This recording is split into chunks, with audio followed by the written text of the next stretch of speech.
இவர் யாருன்னு சொன்னா ஐயா கிருபானந்த வாரியார் உங்களுக்கு எல்லாருக்கும் தெரியும்.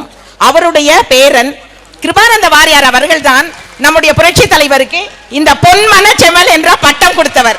புரட்சி தலைவர்கள் ரெம்நாடு ஷூட்டிங்கில் இருக்கிறார்கள்.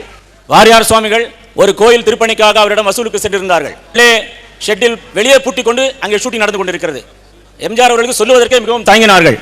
ஆனால் சுவாமி அவர்கள் சொன்னார்கள், சொல்லி பாருங்கள், அவர் அனுமதி வந்தால் நான் பார்க்கிறேன் என்றார். ஃபோன் பண்ணி அங்கே சொன்ன உடனே அவர் கதவு திறந்துருங்க, நான் வந்து சாமியை பார்க்கணும்னார்.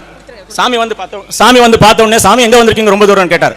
இந்த மாதிரி ஒரு கோயில் திருப்பணி பண்ணுறேங்க, உங்களால் முடிஞ்ச செய்யுங்கன்னார். அவர் வேகமாக எழுதி கொடுத்துட்டார். Blank cheque. அவர் சாமி என்ன நினைக்கிறாங்கன்னா அமௌண்ட் எழுத மறந்துட்டாருன்னு சாமி நினைக்கிறாங்க. நீங்கள் என்ன நினைக்கிறீங்கன்னு தெரியல. உடனே சாமி திருப்பி எம்ஜிஆர் கையில் கொடுத்து, சாமி சார் நீங்கள் ஒன்றும் அமௌண்ட் எழுதி கொடுங்கன்னார். சாமி நான் தெரிஞ்சுதான் பிளாங்க் செக் கொடுத்தேன் உங்களுக்கு.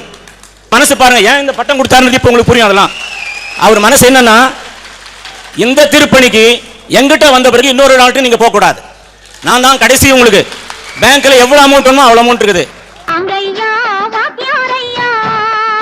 சிலர் மட்டும் அனுமதிக்காமல் பலருக்கும் பயன் தர செய்வோமே.